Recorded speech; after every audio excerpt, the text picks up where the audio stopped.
people who think face special pitfalls of their own. Thinking can make people feel superior, and the arrogance of superiority can make them think that they have no needs like other people. The examined life is in fact demanding. It is the enemy of all mindless conventions, all tired cliches, and all foregone conclusions. The pursuit of an examined life calls for the firm grasp of reason, an honest awareness of conscience, and a living sense of wonder.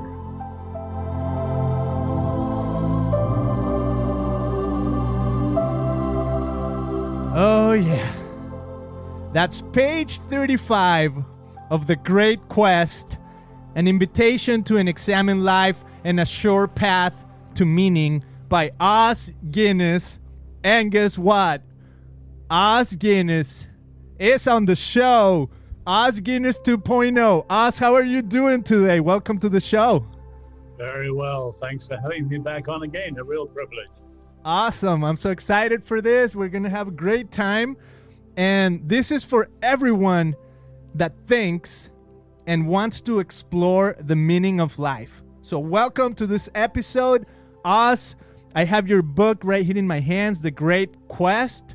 And this is what I'm doing on the show lately. I do an emoji reaction to the book. So if you're ready for it, we're going to go and just ask the gods of Emojitron what our reaction will be. You ready? Uh-oh. Here we go. The gods of Emojitron. What is the Great Quest emoji reaction we should do today? Right here. We're going to the tombola. And it's the divine emoji reaction. Os, how do you feel about getting a divine emoji reaction to the Great Quest? I'm honored. I hope it was the real divine. The real divine. I think it is the real divine. Os, welcome. This is going to be amazing. Your book is just full of examples, and it's an invitation really to a journey. So why don't we just dive right in? If you know, people watching want to listen to our previous episode, just go to Christian Podcast and you can listen. And I introduce you a little bit more to the type of work that you do. But on this episode, I'm like, we got to talk about stuff on the book, and there's so much. So first of all, let's just start right here. What is the goal? What is your purpose? Why were you excited about writing this book? Well, there's so much confusion about the meaning of life. You have philosophers who say it's for madmen and comedians, which is absolutely absurd. Every single one of us wants to make the most of life, and life is incredibly short. So how do we live a life that is worthy of life? You know, Socrates says the unexamined life isn't worth living. But if he's right, there are millions of people who don't think enough, don't care enough to even ask what the meaning of life is. So I've written this book primarily for individual people who want to think it through. Now, of course, we're in an incredible moment. You take the Ukraine war and so on. People are talking civilizationally. What made the West the West? And you could get into the big things. But my real concern is not the big issues of culture and civilization, but individuals who want to discover the meaning of life. Individuals. Okay, so good. So this is what I want to do on the show, Os. You're going to bear with me, but I have these emojis, and my idea is, can we walk through the 5 emojis as we walk through the Great Quest? So it's going to be so interesting, because even as I was reading about Salvador Dali, and like a little funky story you have right there that I'm like, wow, that's totally, like, I would put that on like the blasphemous category. So let's try this. Us, if we would say, what is the most blasphemous idea, like the furthest away from God when it comes to the pursuit of meaning in life, what would you say that is? Well, stories like Salvador Dali. You know, I tell the story there. He had such a bad relationship with his dad that one day he stormed out of the house, went home, masturbated, put his semen in an envelope, took it to his dad, and put on the back of the envelope, paid in full. Wow. Now, that to me is awful. What a view of life that is. Now, compare that with someone who has an incredible sense of wonder. Beautiful sunset, a Mozart sonata, or watching the birth of a baby, or looking at a flower. You realize life is incredible, but it's amazingly short. So how do we find the meaning that helps us make the most of it?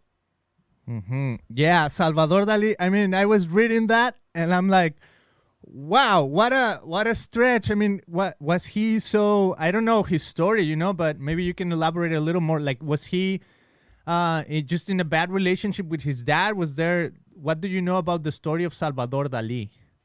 Well, no, that was the background of that. He had an appalling relationship with his father. But as you know, he became a great artist and a surrealist. So people have seen many pictures of the clocks dripping over the edge of a wall and so on and so on. You know, my wife, before she came to faith, her then fiance, fortunately she didn't marry him, was a friend of Salvador Dali's, so she knew him. In fact, a big turning point in her life was when she was at a party in Salvador Dali's apartment in the Hotel Meurice in Paris. And the whole thing was very surrealistic. You know, women at that time had antlers in their hair, jewel encrusted, and men with diamond encrusted Nehru jackets and so on. But in the middle of the room in this party, there was Dali's pet cheetah, a painted ocelot. Beautiful animal, but it had been declawed, defanged, de-everythinged. And my wife just looking at it, pacing up and down, this beautiful creature. Suddenly it struck her as a terrible caricature of what it was supposed to be. And then she looked at the surrealism of Dali's party guests. She thought, my word, so are we. And it was that extraordinary moment that challenged her to become a seeker and to really start to look for what's the meaning of life. I love that. Okay, so seeker, I feel like when you're a seeker, you're asking questions. And, you know, when I was thinking, you know, you said in the book that the rates of suicide are like astonishing, right? And you were even saying, let me see if I have it right here. The birth rate is going down in our world, right? So it's almost like this idea that more people don't have a purpose, more people don't have like a sense of what to live for, and also less people are bringing people to the world. Like they're like, why even bring people like little kids to this world that it's hopeless, right? So what would be, maybe I don't know if maybe we can move on to like the skeptical emoji, because I think to me that's kind of like the one that's asking questions. So what are some of the good questions we should be asking as thinkers, as people who are finding or trying to find meaning in life? Well, you know, picking up from what you just said, Albert Camus, in his famous book, The Myth of Sisyphus, he starts off, the ultimate question in life is suicide. And people think, my goodness, that sounds a little depressing. Is he calling people to commit suicide? No. He's saying, though, but what is it that makes you want to live?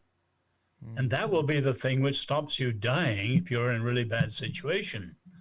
And of course, that's the meaning of life. And you can see someone like Viktor Frankl in Auschwitz. His challenge was to get people, he called them blanket cases, people who just gave up. So they just stayed in their bunks and died. And he was always trying to get people to have meaning and hope and to have something that would give their life a real point.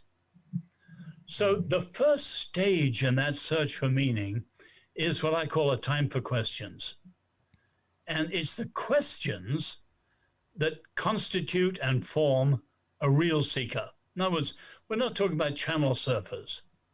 We're not talking about hoppers and shoppers, people browsing curiously through a supermarket. We're talking about people for whom life has become a question and they really want an answer. Now, sadly, that's a minority, and I just wish many, many more people were there.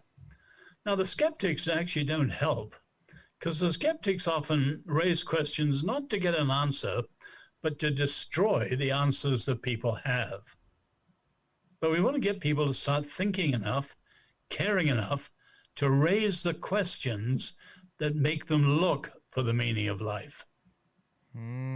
Okay. So, yeah, that's so good. I was thinking, you talk about human reflection versus revelation and worldviews, and you were saying, well, it just strikes me so interesting that I guess there's a difference between a thinking person, a person that's actually looking for the meaning of life, and a person that is not even looking for that. But then the people that are looking for the meaning of life, there's almost like this different worldviews in which in one there is reflection, and in another one is revelation. And you were talking about like maybe like these worldviews, or maybe even religions. Can you elaborate a little bit on that? The human reflection versus the revelation of, I guess, knowledge? Well, a time for questions is what comprises a seeker. But obviously, someone who has questions is looking for an answer. Now, you can think there was a time people thought we'd find answers in the art world. Hardly any of that today. Or in science, but science tells us about the how questions, not the why. Or maybe philosophy, but philosophy doesn't have many answers after 3,000 years. So the deepest answers come from the big world views or the philosophies of life, some of which are religious. So as a friend of mine put it, there are three big families of faiths. In other words, faiths that have a common family resemblance because they all go back to the same ultimate source of where everything came from. And if you see it that way, you have the Eastern family, Hinduism, Buddhism, and the New Age movement. You have the secularist family, atheists, agnostics, materialists, and you have the Abrahamic family, which in the West is principally Judaism and the Christian faith. Now, if you compare those, they all have incredibly different answers. But one of the differences is the one you mentioned. So Buddhism is Gautama Buddha's best reflection. Nothing comes from outside himself. It's his ideas. But so is much of the atheist answer. Someone like Bertrand Russell, he pictured himself as Atlas, the Greek giant, carrying the world of meaning on his own shoulders. He thought it all through for himself. But the difference with the Abrahamic family, Judaism, and the Christian faith, yes, people search, look, examine, use their minds to see the meaning of life. But the answer comes from God meeting us as well as us looking for him. In other words, reason meeting God's revelation. Now, you think of us in friendships. You don't know anyone. A friend to another friend, or a wife to a husband, husband to a wife, unless you each disclose yourself to the other. If you and I sit in the room for an hour and say nothing, we're not going to know each other. But if I share and you share, we'll begin to get to know each other. And that, of course, is the Christian and the Jewish understanding that God is personal. So he's not just an abstract syllogism or a theory or proof. No, he's a person. So we've got to get to know him, and he's got to get to know us, and that's how the relationship grows. So you have reason in the search, but you have, crucially, revelation. God discloses himself. Okay, that is amazing, and I feel like as a Christian, I totally get it, right? But if we allow ourselves right now to stay on like skeptical emoji for a little bit longer, like the questioning, there's also this sense that some people that think can call faith a crutch, right? So when you're thinking about reason and revelation, is like how do we help people who have questions, like move from reason to the revelation part, if for them maybe just faith is nothing but a crutch? Yeah, well, that objection comes in two places. And it's the classic skepticism of, say, Sigmund Freud or Jean-Paul Sartre and people like that. In other words, someone has a question, they become a seeker, they're looking for something, they have a need. And the Freudian jumps in there and says, I see what you're doing. I have a need, so I believe. Now, that's wrong. No one believes because of a need. What actually happens is they disbelieve what they used to believe. In other words, a question strikes in and shatters what they used to believe, so they need a better belief. But they don't know what it is yet. So the need creates the seeker. Now, the second place where the answer comes in is stage 3, because someone who has questions looks for answers. The stage 3 is it true? And that's what answers the objection of a Jean-Paul Sartre or Sigmund Freud. No one should believe in anything because they like it, or because they feel good about it, or it works for them. Those are all subjective answers. The only final reason to believe anything properly is that you're convinced it is true. And of course, someone who hasn't settled that one, someone who says, I got a problem, Jesus is the answer, I believe. Well, down the line, they'll meet a skeptic, and the skeptic will very easily be able to undermine their faith, unless at the proper stage, they know what it is to be convinced that it is true. Now, the word truth, unpopular today, but truth is simply a claim about the reality of reality. So if, say, the Christian faith is true, it would be true if no one believed it. It would equally be false if everyone believed it, but it wasn't true. So truth is an incredibly important point, and truth is what answers the skepticism of the scoffer. Okay, so I love that part where you're talking about like truth in today's day and age. I guess, I don't know if when I read scripture, like I feel, there's Pilate talking to Jesus, and he utters the phrase like "Quest est veritas," like what is truth? When Jesus responds to him, "You have spoken the truth," right? Or "You have spoken truth," in regards to Jesus being the king, or being the owner of the kingdom, right?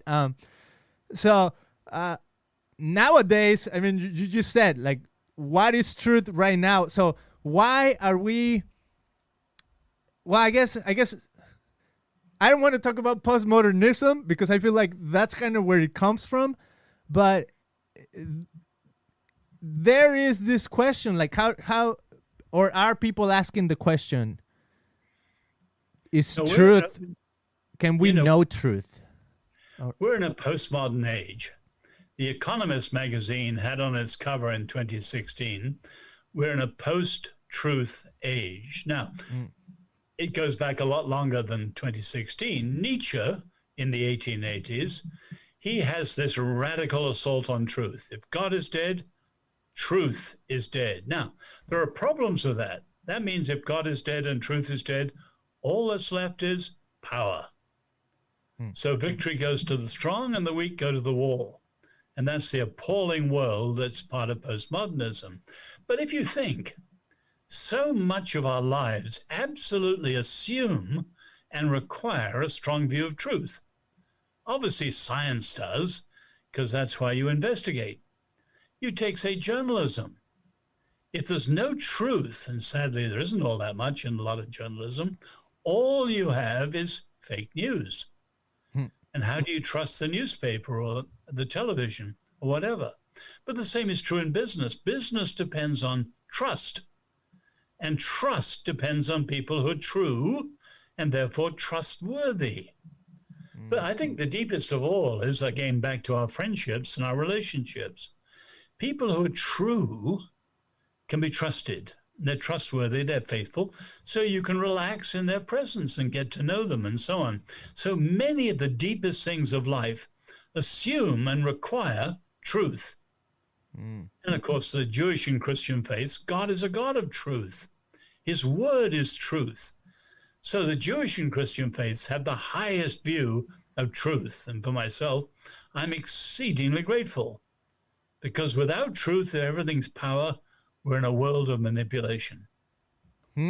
Wow. That makes total sense. So I have, even, if people want to go to my previous episode, I was kind of like designing a quadrant, and I was saying, okay, there's the, a quadrant has like one vertical line and then a horizontal line.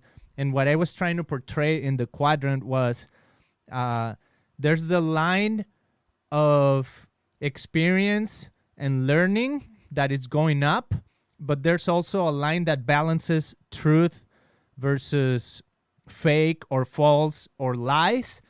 And I was thinking, wow, the more you experience and learn, but also the more you balance to false and lies, you're going to end up in the manipulation quadrant, which is you start believing lies and somebody else manipulates you, or you have the knowledge to manipulate others with your persuasion, right?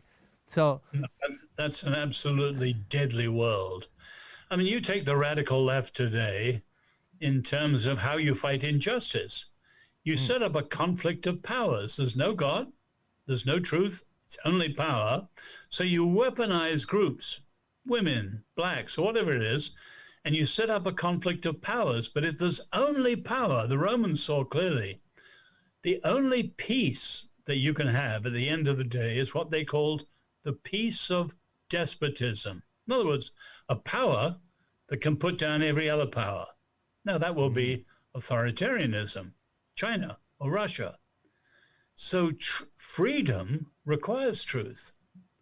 And we've got to be clear about some of the crazy ideas around today. These ideas matter. They all have consequences. And without truth, there's no freedom. You think of our Lord. You will know the truth, and the truth will set you free.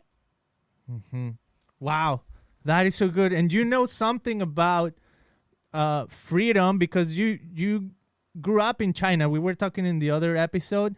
And, even in your biography in the book, it says you've traveled, you've lived in 3 different continents. You've met with Winston Churchill.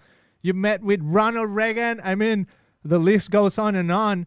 So you know something about what goes on in the world and about truth. So what is it?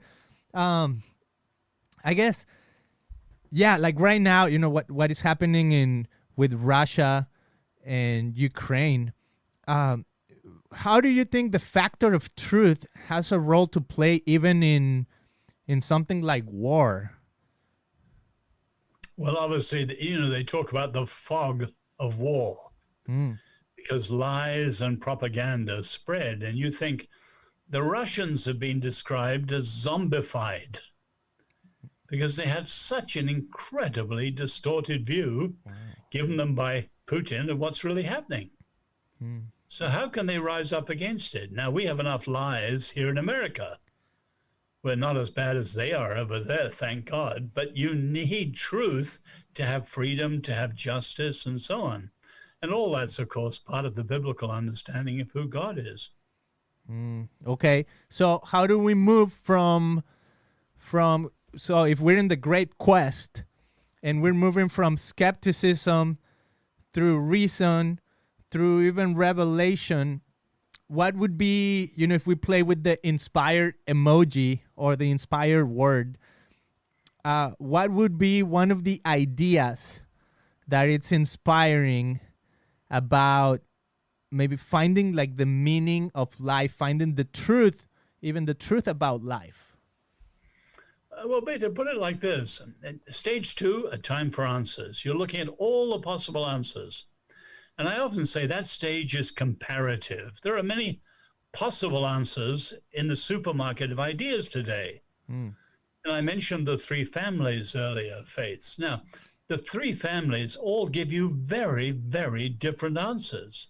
So depending on your question, I was talking earlier today with someone, we were discussing, say, human dignity. As Westerners, we care about dignity, we care about human rights. How do we ground those? Do we go along with Desmond Morris, the atheist, and say we're just naked apes, animals? Do we go along with Richard Dawkins and say we're just selfish genes? Are we machines, animals, or are we made in the very image and likeness of God? You have very different answers. Now, human rights came out of the biblical understanding of the image of God in everyone. So that's incredible. We don't just think tribally. Someone can be totally uneducated or badly handicapped or a complete stranger to us on the other side of the world. But while they're not made in my image or your image, they're still made in God's image. And so we have to treat them with the dignity like that. Now, that's a Jewish and Christian position, but it's the highest view of human dignity. Just one example, we were talking about freedom earlier. It's a stunning fact that you cannot ground freedom in atheism. None of the great atheists give you a solid view of freedom. Bertrand Russell, B.F. Skinner, J.B. Watson, Richard Dawkins, Sam Harris, go on down the line. None of them give you a high view of freedom. You can't find it in the Greeks. You can't find it in the Babylonians. Everything's in our stars. You can't find it in India. Everything's in our karma. Where is it? In the biblical notion, people made in the image of God, and so on. So depending on people's questions, you look at the different answers and they come out incredibly differently. So differences make a difference. Okay, that's so good. So one of the, of course, I mean, I think that even the title of the book is kind of based on this idea from Socrates, right? About examining our lives. And I think, I mean, even more profound than that, it's basically what the Bible is an invitation to examine our lives. It's like a mirror. And so in light of that, I mean, can you just give us a little bit of light on who was Socrates as a thinker, as a questioner, and maybe, I don't know if there was any sort of like belief system that you're aware of that he had or something like that? Well, Socrates, is the master of people like Plato and Aristotle, but his style was to get people to think by questioning and questioning and questioning, and getting down below the second hand and the traditional and the customary to get people to really think for themselves. But of course, it was considered very subversive. And eventually the authorities, and they were Democrats, not oligarchs or tyrants, the Democrats executed him because they considered him subversive by the constant questioning to challenge people and make them think for themselves. And that famous saying, the unexamined life is not worth living, is from his final defense speech just before he's executed. Wow. So he was executed for asking questions. That's what you're saying? Well, in asking questions, they considered him subversive. Okay. Because the questions undermine so much of the status quo and the authorities of the times, and it was considered too radical. He was, quote, unsettling the minds of the young people. Wow. Okay, because in a sense, I feel like that's quasi what we're living, especially in the West or here in America, I would say. It's almost like this idea, what I think it's this idea of we are so free, we have freedom, and part of the freedom is we can question anything, right? But I feel like we have found so much freedom, but at the same time, we are canceling each other, right? There's this term that I'm sure you've heard of, and I mean, you even write in some of your books, cancel culture. So there's this sense that, yes, we're so free, but why are we canceling each other then if we are living like the utmost freedom that the world has ever seen? Well, as we said, you need truth to have freedom. The radical left has no truth, only power. And so many of their ideals are actually fraud. So they talk diversity, but you always end up uniformity.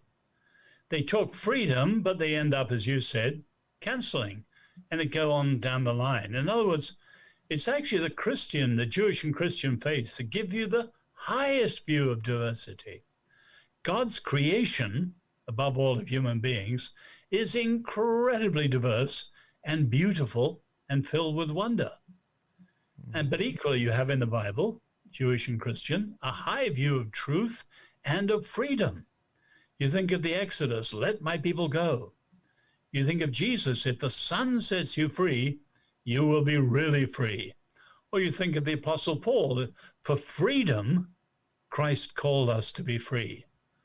So Jews and Christians have the highest view of freedom, and a lot of the alternatives are specious. They offer a promise, but they don't deliver. Usually, they deliver the opposite. Okay, so freedom must be accompanied by truth in order to make any progress in the quest for meaning in life. Is that kind of what you're saying? Well, that's not in this particular book, but I have that in other books. I was at Oxford with a great Jewish philosopher, Sir Isaiah Berlin. And he's famous for his view of freedom. Freedom has two faces, negative and positive. So negative freedom is freedom from. Nobody's free if you're under another power. It could be drugs, or it could be a bully. It could be an abusive husband, or it could be a tyrant like Putin. But if you're under any external power, you're not free. So freedom begins with negative freedom, freedom from. But Berlin says that's only half of freedom. And a lot of American freedom is only negative. True freedom, full freedom, is also freedom for, freedom to be. Now, if you think, if I'm called to be free to be, then I have to ask, who am I? And to answer that one, you need truth. And that's why Berlin says, freedom assumes and requires truth. Without truth, you don't know what you're free to be, free for. So truth requires freedom. You're back again to Jesus. You will know the truth, and the truth will set you free. Wow. Okay, so if we are walking, let's just play again with my walking through the emojis of Emojitron. Let me show them to you right here again on my virtual background. There you go. So I think of this as a spectrum, almost like a spectrum of belief. And, blasphemous, I kind of think, wow, that's like the furthest away we can be from God, or even like apathy towards life. Then skeptical, maybe like the questioning. Inspire, maybe like that finding the truth, finding freedom. So what would be, in this great quest for meaning, what would be like the most holy idea that you can think of that can make us progress in this quest for meaning? Well, you're not looking for a holy idea. And if you take, say, a time for questions, you look for answers.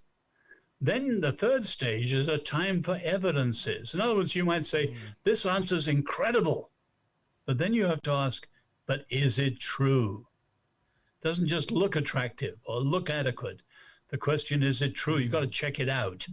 What the lawyer calls due diligence, and what the philosopher calls justification, what the scientist calls verification, and so on. You've got to check out whether it's true. Now, you take, say, people looking as to whether they're to accept Jesus or not. two of your emojis. You can read Jesus as blasphemous or divine. Because as C.S. Lewis said, you can't just read Jesus and think, what a nice man. What incredible ethical teaching. As Lewis says, he didn't leave us that option because the same man who had this high view of love and compassion and all these good things claimed to be God. Was he a liar? Was he a madman? Now, you remember, if Jesus had said that in India, every Hindu believes we've all got a bit of God in us, the divine spark. So if Jesus had said that in India, they would have tossed him a flower and moved on down the street. You had people like that, to a penny. But Jesus said it in the one nation on earth where it was blasphemous to say that. And that's why your blasphemous emoji would come in. And the Jews were outraged. How could anyone say that? It was blasphemous, unless it was true. Wow. And you can see those who engage with Jesus, yes, on the surface, he was just a great prophet. No. He made these scandalous claims. Yes, but were they just blasphemy? What if, in fact, it was God come down, speaking as God, acting as God, showing us God? And people who thought, wow, this is blasphemous, suddenly realized, no, this is true. And they fell at his feet and said, my Lord and my God. So they moved, as it were, from the skeptic of the blasphemous to your emoji of the divine. Yeah, to the divine emoji. Wow.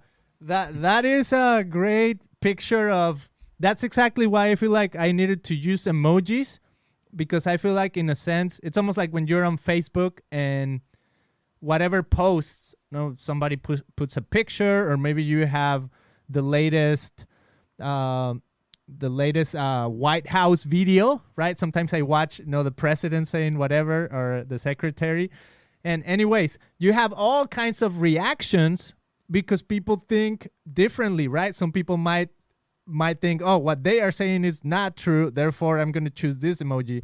And some other people are like, no, what they are saying is totally true, and I'm using this emoji. And I feel like that raises a super interesting question because, like you said, C.S. Lewis, I'm just kind of like paraphrasing, but it was almost like this idea, like Jesus was, like you said, a madman, like the craziest guy in the world, or he was who he said he was. And so if he was who he said he was, like you said, he would be on the divine spectrum.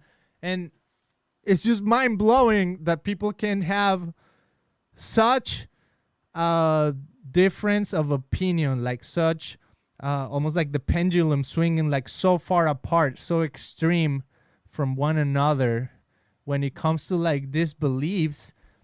But I feel like that is precisely the freedom and the choice that we have, right? So how can we help people move from a blasphemous perspective of even Jesus or the quest for life to seeing Jesus as like the complete divine? Well, Beto, we're rational, we use our minds, but we're responsible. We make choices, and our choices have consequences. But the point of C.S. Lewis is that the facts only gave you certain options. You look at this incredible teacher and these bizarre things he said. Was he a liar? Lewis said no. The evidence doesn't bear out. Was he a lunatic? No. Was he a legend concocted by his followers? No. And Lewis was a great literary critic. He knew this wasn't the mark of myth and so on. Well, what other option is there? Liar, lunatic, legend? Oops. And Lewis called himself the most reluctant convert in England because it was the truth. In other words, his conclusion based on the facts that forced him to his knees. So all you want of the seeker is honesty. In other words, when they've got questions, you drop all the supercilious type of skepticism. You look at everything honestly, looking at Gautama Buddha and his search, looking at Bertrand Russell and his free man's worship and so on. You just want people who will be honest and then look at everything fairly. And if they do, I'm one of those who came and I eventually said, no, the Eastern religions, not adequate. Secularism, not adequate. The Christian faith, gloriously adequate, and better still, true. Wow, what an amazing invitation and journey. And so I love how you use the evidence. Like, we need to, even, when you think of like the scientific method, right? Like the reasoning, it's all based on the evidence, right? Or like on the details. And I feel like there's almost like this sense of like there's an evidence as humans that, I can point maybe to Paul in scripture saying, the evidence has been there all along in Romans. Like, when you look at the world, when you look at creation, there's evidence that shouts there is a creator behind all of that. There is a designer. When we look at our own bodies, it's just so complex and amazing that it's like, wow, if you don't look at yourself and see evidence of creativity, of evidence of something beyond ourselves, maybe we're not paying attention, right? So as we move on the examine life, what would be like the final invitation for people to look at themselves, to really like, to even think, like you were saying, right? We won't move forward if we're not even thinking about the meaning of life. So what would be, in a world that it's kind of like shallow, so many people are just living, nobody's looking to thrive, like what is like the first invitation for us to say, hey, if you look at it this way, you may start seeing beyond what's just superficial? Well, most people, Socrates is right, the unexamined life not worth living. Most people, let's be blunt, don't think enough, care enough, even to start raising questions. In other words, they're leading lives not worth living, including many intellectuals in many of our universities. So the challenge is stage one. And I often ask, and I'm thinking a lot in history and so on, why don't people think more? And the two big answers, one was Pascal's famous answer. People don't want to think about reality, so they surround themselves with diversions, his word, busy, entertaining distractions. They've always got their headphones on. They're always into video games. And you can think of our modern world, we have so many ways of diverting ourselves so that we don't have to think at all. The other reason people don't think is what used to be called bargaining. In other words, we say, oh, yes, it's important, but later. When I've graduated from college, when my kids are a little older, when I've paid off the mortgage, when I've retired and got a bit of time to think and read. And then, of course, you get to the end of life and we still haven't started to think. And you have in Western literature the figure of Faust. And Faust is the man who wants more time, more knowledge, more power. So he bargains with the devil and sells his soul to the devil to get a little more time. But of course, the devil has read the small print and Faust hasn't. So time runs out. You remember the story Jesus told, and the farmer who's building bigger and bigger and bigger barns. And God says, you fool, tonight your soul's required of you. In other words, whether it's diversion or whether it's bargaining, a lot of people are running away from thinking. And the challenge is to love them enough to make them think, because only when you have deep meaning to life do you have a life worthy of life. So to me, that first stage, it's not the only stage one, but it's the crucial stage because so many people never even get there. Wow. Yeah, and that would be the saddest thing. And you were even mentioning the life of Marlon Brando, right? You said something like at the end, he said something like, Well, what was that all about? Something like that. Can you elaborate a little bit on what was the phrase he said?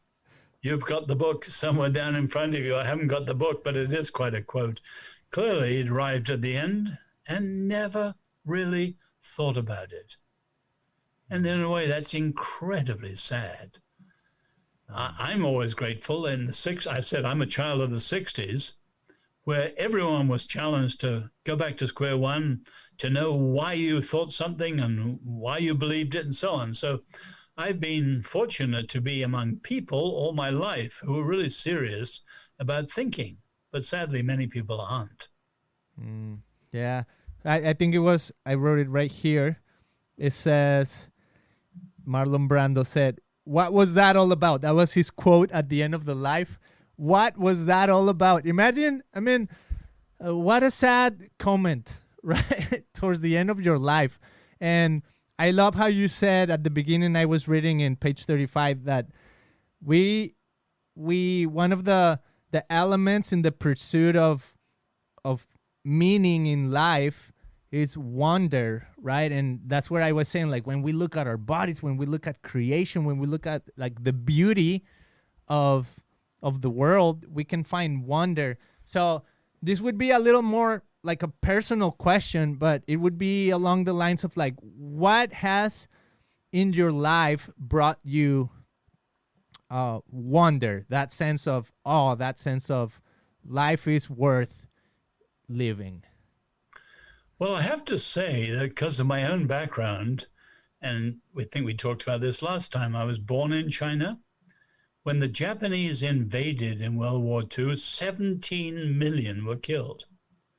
To stop them, the Chinese in the area I were in flooded the Yellow River. Without telling their people, they killed 900,000 overnight.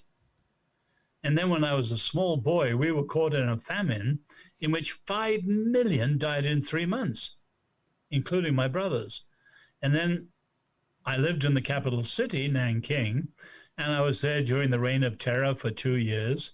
And if you look at Chinese history, Mao Zedong, may have killed at least 50 million, maybe 75 million. So for me, the realism of growing up in that sort of world always left me with a sense, whatever faith I believed in had to be both realistic and hopeful.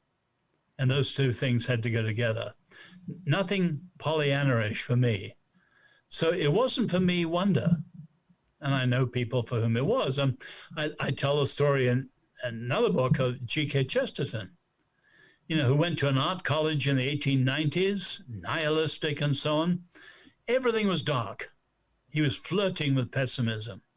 But he then wrote, "I was stopped in my tracks by a dandelion, not by a rose or a sunset or a Mozart sonata, a simple dandelion."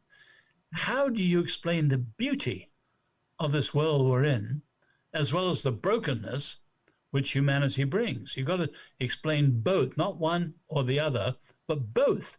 And that was what actually led him to his faith in Jesus. Wow, the beauty of the mundane, I would say, like the beauty of the day to day, the beauty. I always love to think of the things. If I could take anything to heaven with me, right? Like, for sure we know, like, you are not gonna take anything. Everything is left on earth. All your possessions or your money, whatever, it's gonna be left here.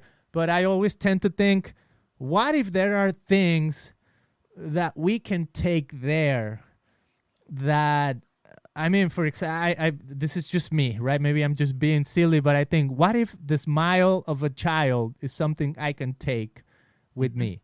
What if my relationships with others is what I can take with me? That sense of love, really. No, that's beautiful, but that's not silly.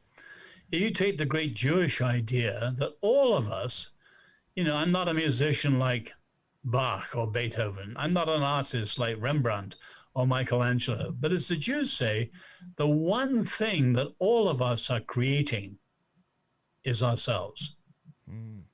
Lewis talks about all the little choices that make character. So the ultimate thing we create is ourself. And while we leave all our possessions, we take ourselves, and we're the person that we have created by all our choices, good choices, bad choices, and so on and so on. So what you're saying is actually very important. The love that can smile genuinely or laugh even in the face of things that are sometimes awful because we rise above it with faith. That's what's making us people of character and so on. So those things you do take with you. Love it. Okay, Oz. So this is how I want to end the episode. I'm just thinking, as you grew up in war, right, during wartime in China, and all the experiences you've faced in your life that, in the other episode, you were saying that your brother died during this time. So it's almost like I would love for you to give almost like an inspiring, hopeful word to people who might be suffering right now. Even when I think, we discussed a little bit about, Russia and Ukraine. As I think of people that are facing war times of their own, whether it's actual war or whether it's some other type of like war in their lives, what would be like from a person that lived it, a word of advice, a word of hope? Well, a couple of thoughts, and obviously that's a very wonderful and a deep question you ask. A couple of thoughts. One is, those of us who are looking at Jesus, look at the cross. No one can go so low, whether it's pain and torture or suffering and loss. No one can go so low that God hasn't gone lower still to reach us and to show us his love. So that'd be one thing. You could explore that in much greater depth. The other thing I would say, and this went back to my boyhood, because never in all those turbulent, incredible times, I never saw my two parents waver in their trust in the Lord. And it was always, God is greater than all. He can be trusted in all situations. Have faith in God. Have no fear. So I'm currently reading the prophet Isaiah. People in his time had what you might call the God on our side idea. So God would bless us, and if we're in trouble, he maybe wasn't God or whatever. Isaiah, no. God can use pagan powers like Assyria and Babylon to judge his people. He's the Lord of history, the Lord of the nations, more powerful than the superpowers. He's the sovereign Lord and can trust him. In the middle of the Civil War, Lincoln wrestled with that. And after he was killed, they found a memo on his desk he'd written to himself, and it just begins, "The will of God prevails." So as he points out in the second inaugural, the challenge is not to have God on our side. The challenge is for us to be on God's side and to know that everything will work out in the end. The will of God prevails, all will be well. So look at the cross and look at the sovereignty of God over history.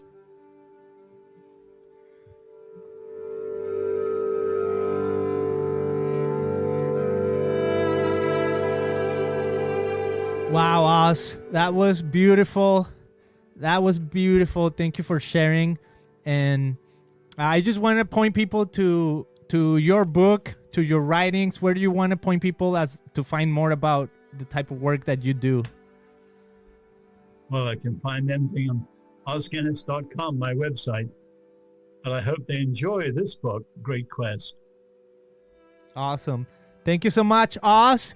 We'll dismiss the show right here. Thank you for listening, my friends. You guys can go to christianpodcast.com to check out more of our in-depth of our episodes. This is, I believe, episode 53. So we're still almost like a new podcast, but all of our episodes are there. You can even see the progression from our first ever episode to the ones we're doing now, all the opportunities to talk with people that we've had. It's been an amazing journey I'm super grateful for. And That's all for this episode. So I'll see you guys on the next one.